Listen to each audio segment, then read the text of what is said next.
Para nos ajudar a entender essas altas, está conosco analista de mercado da Agriinvest Commodities, Eduardo Vanin. Como toda segunda-feira, já está aqui, já virou uma tradição recebê-lo na segunda-feira e toda segunda-feira tem manchete para você, hein, Eduardo Vanin? Se na semana passada era Donald Trump sofrendo um atentado, dessa vez é Joe Biden, candidato democrata, desistindo da corrida presidencial nos Estados Unidos. Estava previsto, já estava sendo esperado esse movimento, né, Vanin? Bom dia, seja bem-vindo.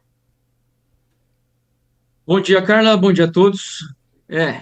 Esses dois finais de semana aí bem movimentados e lá na segunda-feira passada o mercado caiu bastante.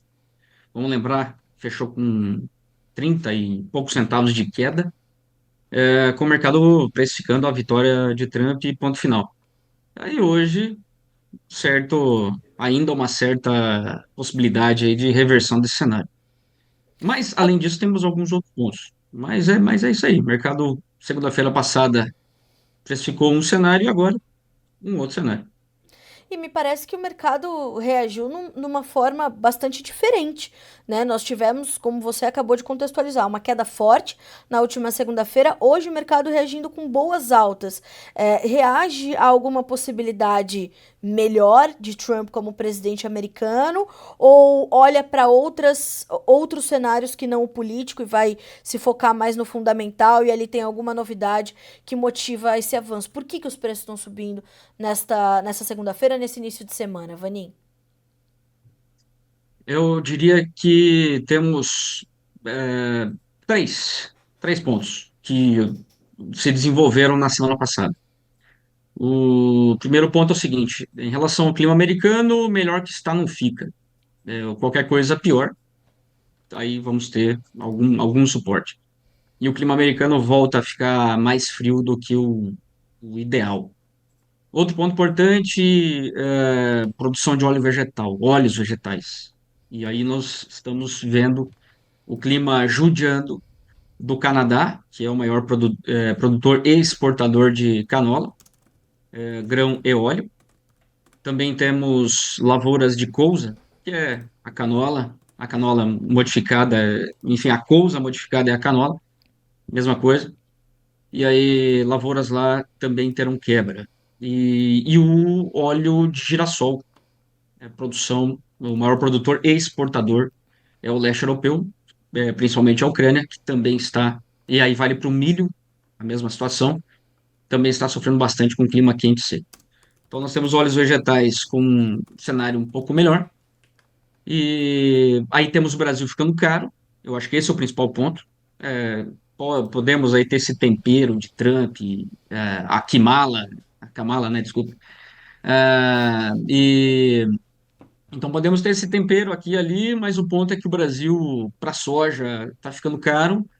Semana passada subiram bem os prêmios safra velha e nova, e aí saindo mais negócios nos Estados Unidos, e é isso aí. Óleos vegetais e o Brasil ficando caro. Agora, Vanin, nessa do. Já já a gente fala um pouquinho mais do Brasil, mas nessa toada dos óleos vegetais. É uma situação que tende a continuar, é uma situação que pode, inclusive, chegar ao mercado brasileiro de óleos vegetais, inclusive, em especial, o óleo de soja. E eu queria entender de ti como pode ficar, inclusive, neste segundo semestre, a disputa pela soja entre a exportação aqui no Brasil e a demanda interna. Ela vai se intensificar nesses próximos meses? Assim, bom, pro óleo de soja, o Brasil está negociando o mercado interno bem acima da paridade de exportação, Mato Grosso principalmente, devido à quebra de safra e um farmer selling de soja que já foi embora. Mais de 80, chegando aí aos seus 85%. Depende de quanto que você considera de safra. 85% estou considerando 39 milhões de toneladas. Bom, e aí lá está negociando bem acima da paridade de exportação. Claro, essa questão do biodiesel e dificuldade de compra de soja. E as fábricas no Brasil operando bem curtinhas, pouco alongadas, e aí o que você falou da concorrência entre o exportador e as fábricas no Brasil, claro, vai acontecer, como todo ano acontece, mas esse ano tem esse temperinho adicional que é uma quebra no Mato Grosso, que é o principal estado esmagador e exportador do Brasil, e também o crescimento da demanda de biodiesel. Vamos ter? Sim, sim, uma disputa. As processadoras do Brasil não podem deixar muita soja embora, senão vão ter que reduzir o esmagamento até o final do ano. Então, esse é um ponto bem importante para o Brasil. E, claro, se os óleos vegetais subirem, a paridade de exportação subir, então o mercado interno vai ter que subir mais um pouco, ficando mais distante ainda da paridade de exportação. Vanin, e como é que tá a demanda pelo nosso óleo de soja? Nós estamos num momento importante? Ou a gente vai olhar muito para atender essa demanda por óleo dentro do Brasil também? Como é que a gente tem que entender o atual momento da demanda pelo óleo de soja aqui no Brasil? Ah, bastante forte, tem aí esse crescimento do mandatório, é, se bem que os preços não têm se traduzido a gosto dos produtores de biodiesel. Aí nós temos uma série de questões que envolvem a economia brasileira, importação, paridade de importação do diesel, retirada do biodiesel das fábricas, enfim, toda uma série de questões que envolvem o mercado de energia, especificamente diesel, que está no meio agora desse cenário também dos biocombustíveis e do biodiesel. Mas a demanda é crescente por causa do mandatório, e o Brasil ah, provavelmente vai ter um esmagamento menor do que o ano passado, por essa questão, primeiro, margem de esmagamento, e segundo, até a oferta de soja, que está bem desigual. Rio Grande do Sul tem bastante soja ainda, e no Mato Grosso, Tocantins, Pará, pouca soja. Vanin, como é que isso chega a impactar o mercado de farelo? Esse esmagamento, se ele vai crescendo, ele vai trazendo um aumento nos estoques de farelo, a gente pode sentir por aqui, ou o avanço dos preços também no mercado externo vão dar espaço para equilibrar as cotações aqui no mercado brasileiro? Quando a gente traz essas informações para o entendimento do farelo, o que a gente pode esperar, o que a gente tem nesse momento para esse derivado em questão? Bom, farelo, quem dita a regra é a Argentina. No momento que a Argentina vende pouco, o farelo sustenta. Por exemplo, como nós vimos durante o mês de junho. Farelo sustentado. O flat price, tanto Bolsa de Chicago e principalmente os prêmios. Quando a Argentina vem para ofertar mais, aí o jogo muda. Aí é o que nós vimos durante agora o mês de julho. Os prêmios spot, principalmente o agosto, caíram bastante. Enfim, depende muito da Argentina e isso depende muito do farmer selling de soja lá na Argentina. Agora, lá em maio, o produtor argentino vendeu bastante soja, porque a soja ficou ali acima dos 12 o bushel, chegou a 12,50, o produtor argentino aproveitou, aí vendeu bastante. Mas agora tem dois pontos negativos. Chicago caiu bastante e a questão do câmbio na Argentina ficou bem ruim. Agora o spread do spot com o paralelo, aliás, o oficial com o paralelo, distanciou. Agora está em 50% esse spread. É o maior spread desde a vitória do Milei.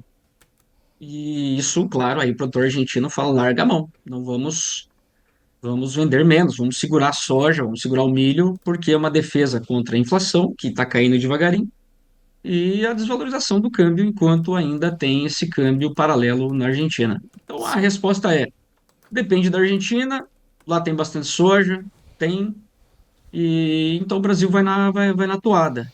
É claro, não podemos esquecer também os Estados Unidos, que vem aumentando o esmagamento, vai ter mais farelo, sim, já estão vendendo para a safra nova deles, começa em outubro, eles precisam vender, porque os Estados Unidos não vai ter consumo para todo esse farelo, vai aumentar o excedente global. Agora, um ponto interessante no farelo é o seguinte: o flat price baixo, a soma de Chicago mais o prêmio, está incentivando o aumento da mistura, a inclusão de farelo nas ações. Isso eu já estou vendo.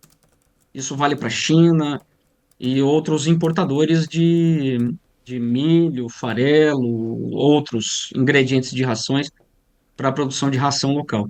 É um ponto positivo. Quer dizer, o preço baixo preço baixo do farelo, incentivando o aumento da inclusão. Vanin, quando a gente traz isso pro produtor brasileiro, vendo esses cenários tanto para os mercados de farelo e óleo, ao passo em que a nossa soja vai ficando um pouquinho mais cara em relação à soja americana, a gente consegue trazer um caminho, uma orientação para o produtor que está ali fazendo seus negócios com a soja em grão? Esses dois cenários nos derivados, eles podem dar alguma oportunidade aqui no mercado interno que venha a ser, abre aspas, perdida, fecha aspas, para uma soja americana um pouco mais barata agora. Isso vai ajudar a manter o mercado equilibrado, os nossos prêmios em alta. Isso são, em suma, notícias positivas para a formação de preços aqui no Brasil, da soja em grão? Bom, eu colocaria de outra forma. O produtor ele tem que pensar assim, baseado no cenário A, o que eu faço? Baseado no cenário B, o que eu faço? Sim. O cenário A é o seguinte: a soja em Chicago continua baixa. Quer dizer, a soja em dólar, o flat price da soja continua baixo, como é o caso hoje. O que eu devo fazer? Primeira coisa, ele deve olhar a sua relação de troca, que está boa, tem que olhar a rentabilidade, etc, etc. Quer dizer, coisas que estão no domínio dele. E aí ele vai decidir o seu planejamento da comercialização. Já esteve melhor? Sim. Está piorando? Está. Tá bom? Então, se o cenário base continuar esse como está, ele deve ir fazendo, seguindo o seu planejamento, sem esperar muitas alterações. E sempre comprado input lá na Bolsa de Chicago, que é o que eu tenho falado, que a Agriinvest tem falado bastante, já faz tempo. Quem comprou put, Pitel, está muito feliz, porque Chicago realmente mostra o cenário. Caiu muito. Então esse é o cenário A. Cenário B, se o mercado subir, Chicago, devido a mudanças, seja Trump, Kamala, seja, enfim, qualquer coisa que vier, ou clima, ou alguma coisa que vier trazer alguma recuperação de preço, não se emocione, porque no final das contas, o que vai, independente de ser qual o presidente, o que vai determinar é, dada uma safra americana maior que o ano passado, não sabemos quanto maior, mas provavelmente vai ser maior, ah, temos que olhar quanto que os Estados Unidos vai conseguir vender. Essa é um grande ponto de interrogação ainda. E a depender do Brasil, pouco. Essa é a realidade. A depender do Brasil, pouco, porque ainda nós temos soja para vender desse ano, e muita soja para vender no ano que vem, e somos muito mais baratos. Quer dizer, a janela americana estreita. Se o cenário B acontecendo alguma alta, você tem que vender. Você tem que tomar as suas ações, não ficar olhando. Esse é o ponto que eu diria. Há uma chance de recuperação do preço? Sim. Hoje até de manhã eu estava fazendo uma conta, para quem me acompanha lá no Mercados na Ásia. Uhum. A conta é muito, não é que ela é simples, mas ela é direta. O dado que o Brasil já vendeu muito, 80 milhões de toneladas, programa de exportação, já temos 80 milhões feito. Certo. Quanto mais podemos ainda vender? Até final de dezembro e um pouquinho ali em janeiro. Quanto mais? As opiniões variam bastante, tá? Podemos ter mais 13, podemos ter até mais 15, mais 17, depende do tamanho do programa aliás, tamanho da safra que se projeta para essa temporada, tá bom? Enfim, mais 13, mais 17 milhões, algo por aí. Mantendo a demanda da China como foi o ano passado, e eu não acho que ela diminui, Uhum. então os Estados Unidos poderia ter um cenário de vendas, China mais outros compradores, que pode variar entre 38 milhões a 42 milhões de toneladas, para a janela de venda agora de setembro até final de janeiro. Veja, é um número bom, é um número bom, e se ele acontece, vamos supor, vai lá no meio, 40 milhões. O USDA projeta 49.700. Não fica tão longe. Aí os Estados Unidos vai ter que ter fevereiro para frente, vai ter que continuar vendendo menos, claro, mas vai continuar vendendo. É um número bom e que viria de uma vez só, porque hoje a China e outros compradores têm um tiquinho assim de cobertura para setembro a final de janeiro. não passa aí de 3 milhões de toneladas. Então, realmente muito pouco. E aí viria compras seguidas, numa velocidade grande, porque nada foi feito antes.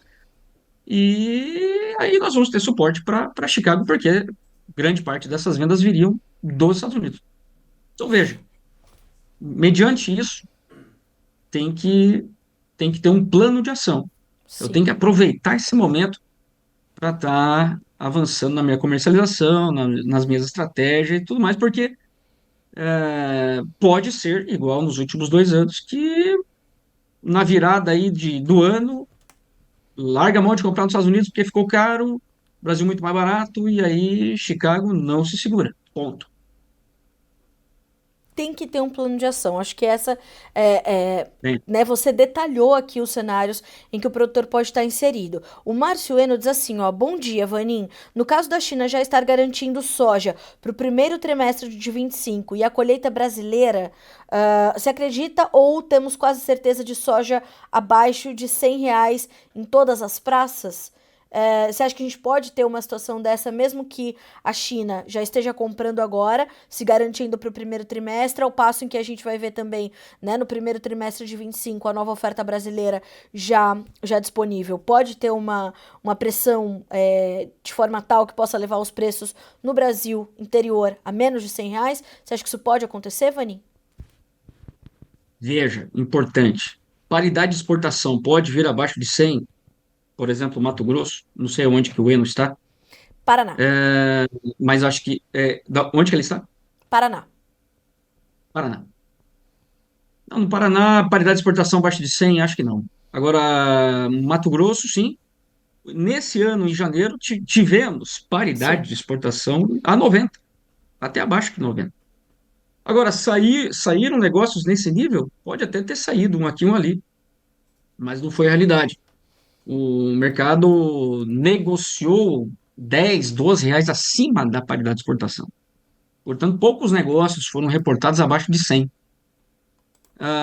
Claro, tivemos uma quebra de safra. Tivemos uma quebra de safra. Mas eu não vejo o produtor vendendo muita soja, falando de Mato Grosso, abaixo de 100 reais, porque vai ficar muito perto do break-even dele, do ponto de equilíbrio, apesar do custo de produção mais baixo. Então, eu acho que pode até termos ali um momento do ano, fevereiro, março, pressão logística, essa coisa toda, pressão e o produtor não podendo, não tendo capacidade de segurar, porque se ele segurar, ele vai ter que parar a colheita, ele não vai fazer isso. E aí a gente pode ter, por um momento, preços assim, bastante pressionados. Mas depois, passada a pressão, aí eu acho que muda o jogo de novo. E aí a gente passa a ter preços provavelmente acima da paridade de exportação. E aí a vida segue, tá? Sim. Qual é a estratégia? A mesma desse ano. Se você for carregar soja, a gente vai ter que analisar Chicago. É de baixa? Vai continuar sendo de baixa? Então você tem que estar vendido em Chicago e carregando sua soja.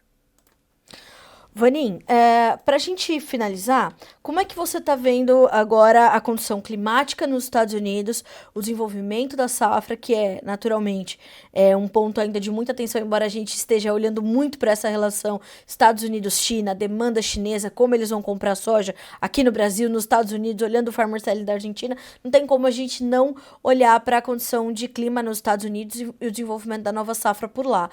Como é que você está avaliando até esse momento o desenvolvimento da safra e quais são os seus pontos de atenção agora para as questões climáticas? Tem alguma ameaça que está aí no teu radar ou, por enquanto, nenhum grande problema pode se desenvolver quando a gente pensa em clima no meio oeste americano para a safra 2024-25? Bom, a questão mais importante é o seguinte: hoje o mercado não tem adicionado qualquer prêmio de risco. Não. Nada adianta termos revisões lá para frente, por exemplo, novembro, dezembro não, janeiro, fevereiro, falando da produção americana, revisões para baixo por parte do USDA, porque lá já teremos uma outra realidade. Lá o mercado vai estar falando de transição de demanda dos Estados Unidos para o Brasil.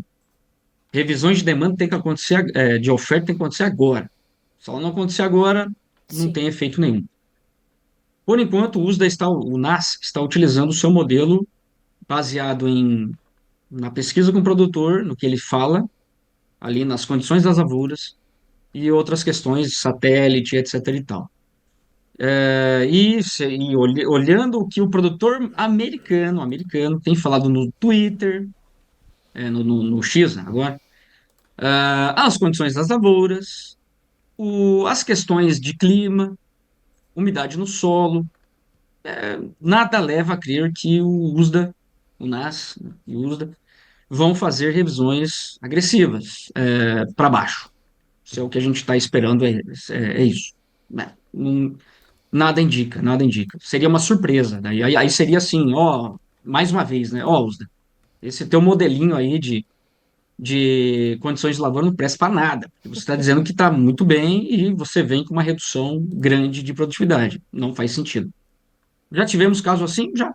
No caso contrário, as condições caindo, e o USDA vem, vez ou outra, com aumento na produtividade. Enfim, são questões de momento. Eu não diria nem de tendência, é mais momento. Tem que acontecer agora. Não acontecendo, não faz efeito lá na frente. Então é isso. Eu não esperaria nada vindo daí. Nada assim de surpresa positiva por parte de revisões para baixo na produção americana. Poderia vir, tá bom?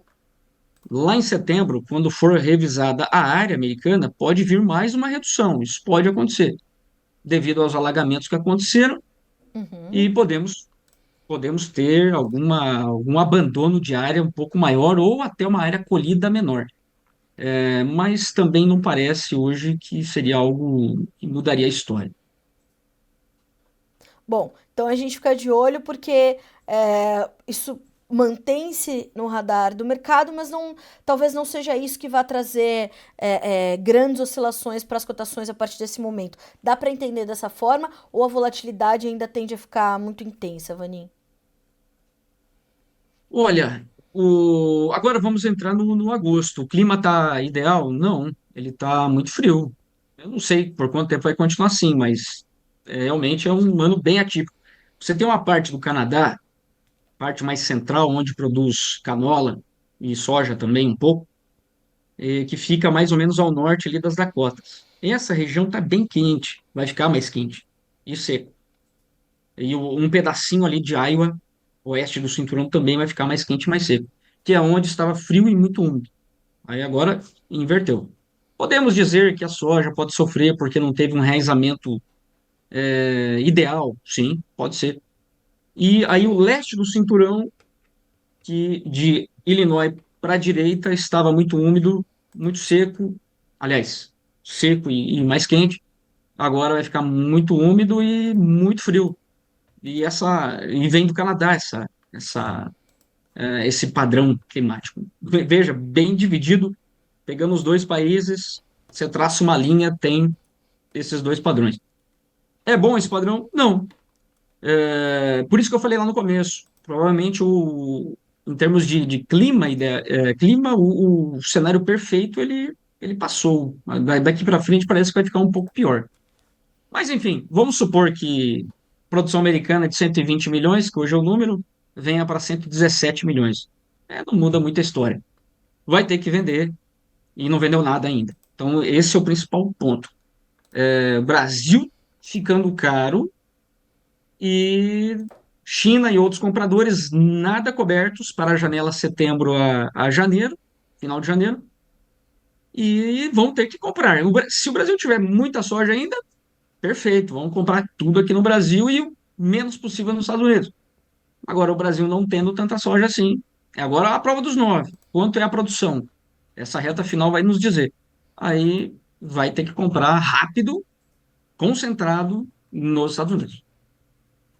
Bom, Vaninha, a gente vai monitorar tudo isso, acompanhar bem de perto para eu não posso deixar de fazer essa pergunta aqui do pessoal da família Burgel. Eles dizem assim, ó, bom dia, sou de Sidrolândia, Mato Grosso do Sul. O clima no Brasil pode mudar os preços para 2025? Pode, né, Vani? Aí quando começar a safra 24, 25 do Brasil, um novo momento do mercado começa a se desenhar? Sim, para baixo, tá bom? Meus amigos de Ciprolândia. Que é o seguinte, não temos El Ninho. Tá aí, o ano passado tivemos El Ninho, houve especulação, sim, mas não foi o suficiente para fazer o preço mudar de direção. Nem Chicago, nem prêmio. Pelo menos por um momento ali o prêmio ficou baixo.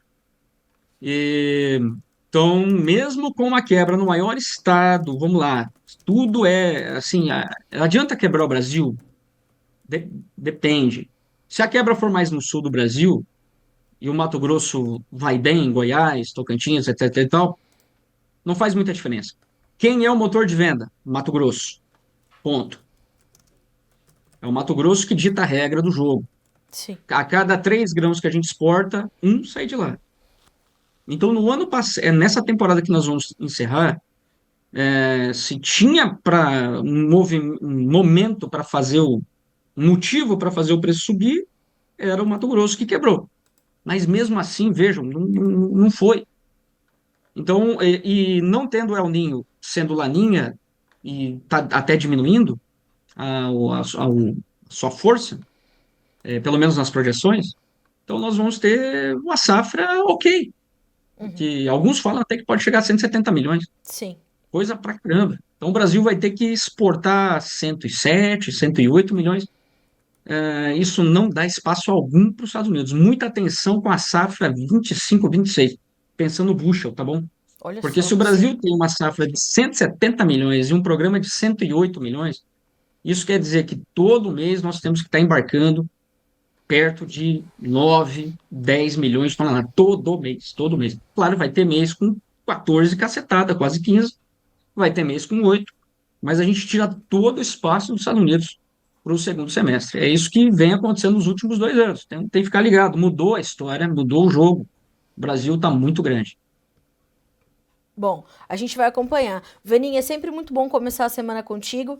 Informações riquíssimas aqui para nossa audiência, né, que vai participando aqui ao passo em que você vai trazendo as informações, vai instigando mais a nossa audiência a tirar mais dúvidas contigo, mas principalmente as orientações são valiosíssimas para o produtor que nos acompanha por aqui. Te agradeço mais uma vez, viu, meu amigo? Uma ótima semana É, para você. só, Pode falar, fica à só um vontade. tiquinho, posso fazer um convitinho Claro, tá em rápido, casa, tá rasteiro? em casa.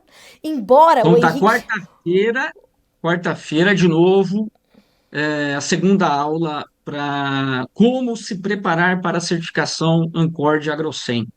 E aí será quarta-feira agora, às 16 horas. No Segunda YouTube da aula. Ancord. No YouTube da Ancord, isso mesmo. O Bem lembrado. Vani, o Henrique Carniel falou assim, ó, lá no começo da tua entrevista, quando a gente tava falando aqui do Biden, do Trump, o Vanin tá tipo o mensageiro do caos. De É, forma nenhuma. é mais ou menos por aí, Eduardo Vanin. Eu adoro ser autista, adoro. Na verdade, eu gosto muito mais de ser autista do que baixista, pode acreditar. É muito mais legal falar que o preço vai subir, que a demanda tá uma coisa de louco e a oferta é pequena para a demanda e tal.